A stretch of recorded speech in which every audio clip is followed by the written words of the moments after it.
talk about a space that was very, very hot through the course of the pandemic, the startup ecosystem.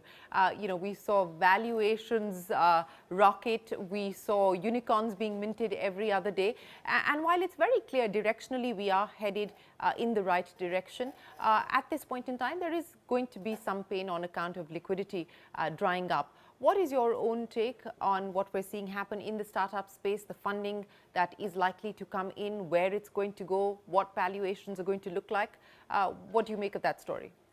Well, I think startups are certainly a very, very important part of the future of this country. And it's across a range of what we do. And what excites me the most is you also have startups in areas like climate sustainability, where I think, frankly, if we marry the rest of industry, academia, and the startups together, we have a story that nobody else has, right? And we are not doing it as a small country. We are doing it as an extremely large country, and a country which has a history of being able to replicate good performance. If we do it, we'll do it well, and we saw it in digital payments, for example, and we saw the outcomes of it, like, say, financial inclusion. So I think there's still a big story there.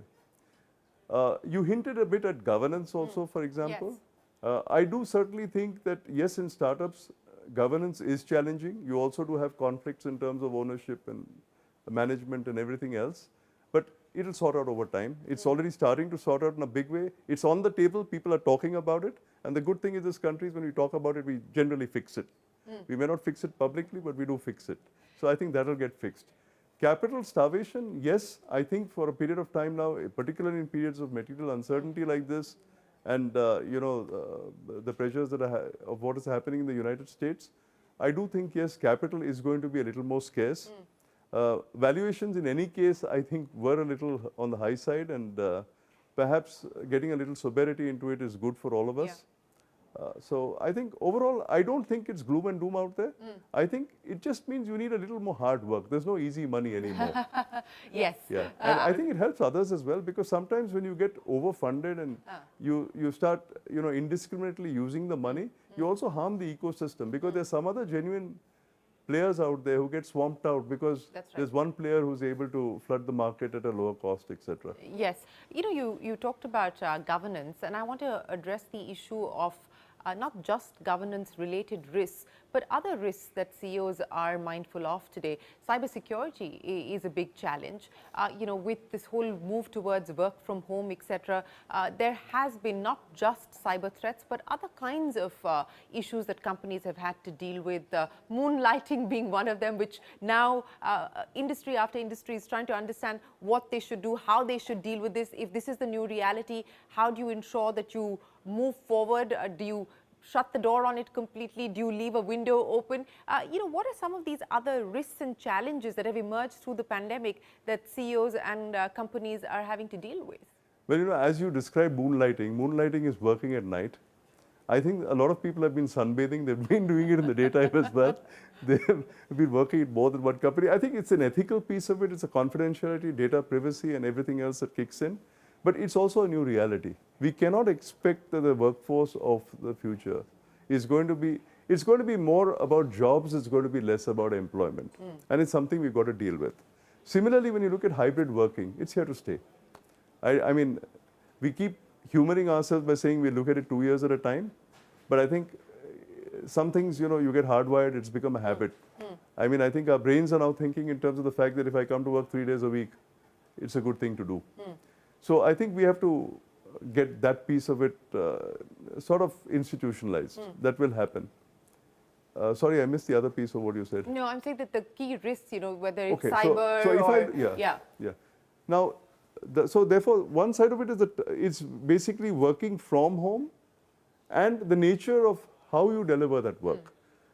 We stress more in terms of how you work, the workforce.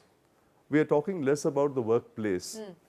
I genuinely think that one of the greatest advantages we've had during the pandemic is automating a lot of processes, looking at processes new and saying, okay, this is the way we used to do it when we had 5 people doing it, but can I do it differently? The second thing is disaggregating it and saying, can I do some of this which is repetitive centrally? Do I really need to do this coming to an office, or is Yeah. it something that I can do remotely, not even sitting in a tier 1 city, but sitting in tier 2 or tier 3. So all that stuff is also happening at a very good pace. Second piece you talked about was cyber. Cyber, I think, is the risk. One, because digitization is pervasive. It's very deeply embedded in our financial services. If you look at the use of technology, it's there in our tax systems, it's there in our emails and our correspondence and everything else. The bigger worry there is, today, the nuclear button is really a cyber button. So when you look at cyber security, it's not just the non-state actors that we've got to look at, we've got to look at the state actors. And we do have a lot of valuable national institutions here. And one can expect that at some point in time when things overflow from a Ukraine crisis or elsewhere, that the cyber button will be pressed. So we should always be cautious in terms of cyber security. It's going to be there to stay with us and haunt us. This again is a bigger challenge for mid-sized business, because for them to articulate what they need to do and invest in what has to be done is harder. And we've got to find platforms on which they can engage on, which they can also be supported. Let's talk about the business here in India for Deloitte, and it's been growing substantially. What's the plan like as we close out 2022 in terms of hiring, in terms of growth? Well, happy to say that if I look at the overall footprint of Deloitte in India, as of this week, we've crossed 100,000 people in India. That's true to what my global CEO, Puneet, was always expressing, that he'd committed 125,000 people in India. We're nearing that goal. I don't see a slowdown or let up in getting to that goal, and we will be there very soon. Within the Indian practice itself, in terms of all the organizations in India, I think that growth has been consistently good. And if I look at the next 4 years, it's extremely positive. We are looking more in terms of getting out of only the major cities into the towns as well, because we discovered during the pandemic that 60% of our workforce actually was outside of the big cities. And so now we are going more and more into the other states as well. The other exciting thing that's happening in India is, I think the states are getting energized. And we're generally finding the competitive spirit in states is also increasing. So we do see that eventually the India of the future will also have a lot of industry, manufacturing, etc., not just concentrated, but dispersed across. And I think that's the way to go. So we are planning for that India as well. Well, one of the other aspects that I know the Big Four, including Deloitte, have been working on is, of course, the ESG framework, which was put together with the World Economic Forum. What's the India experience been like in terms of measuring the impact of what companies are hoping to do on the ESG front? The trouble in India is when we start something new, we talk a lot about it, but the deliverables are always a little opaque. My personal view is that sustainability is ingrained in every piece of advice that we give our clients, every piece of it. Because if you look at an attest piece, there is an attestation that needs to be done. If there's a financial reporting piece, again, India is trying to be ahead of it in terms of what we have to do. When you look in terms of manufacturing, if you look at supply chains, it's there, it's everywhere. So we are trying to say, how do you make it ubiquitous and say that your mindset when you think is think sustainable. Now, can you sell it as a separate product or service? I think initially you've got to package it in a way by which you can make people understand the importance of it all. But eventually it has to just get weaved into the overall fabric of what you do.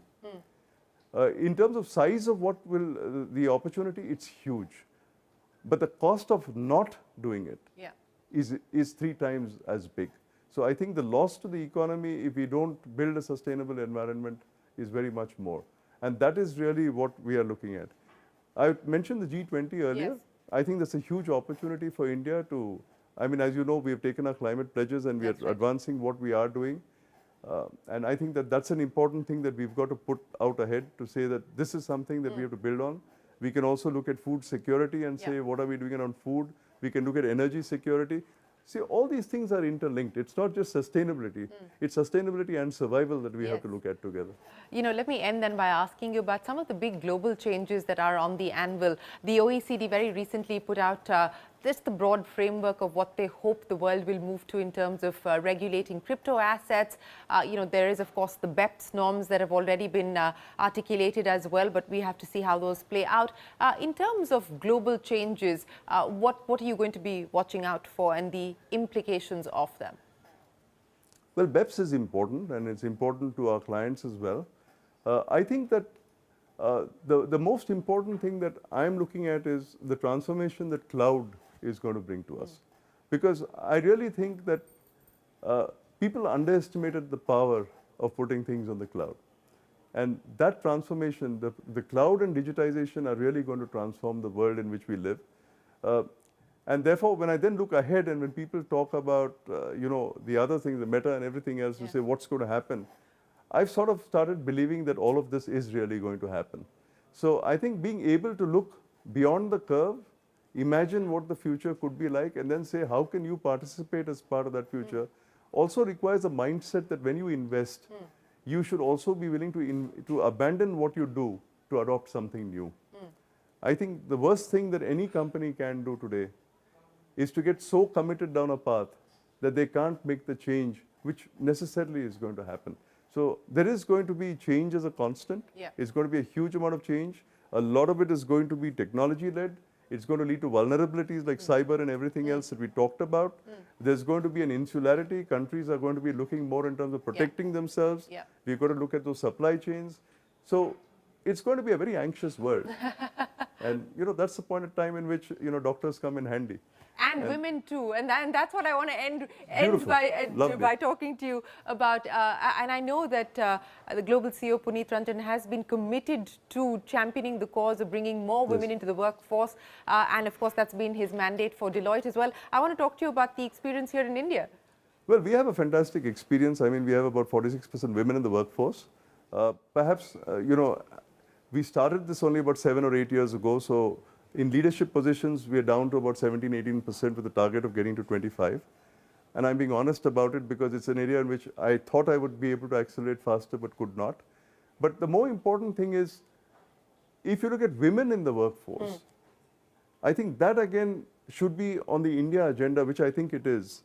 And therefore, when you look at certain parts of business, when you look at manufacturing, when you look at offshoring, we just look and say, which parts of this can actually be done by, say, a women-only workforce as well.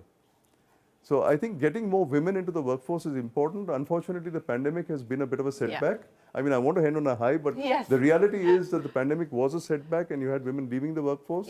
We are working on it. We are testing it out to say, how can we advise companies to get them back in a different format?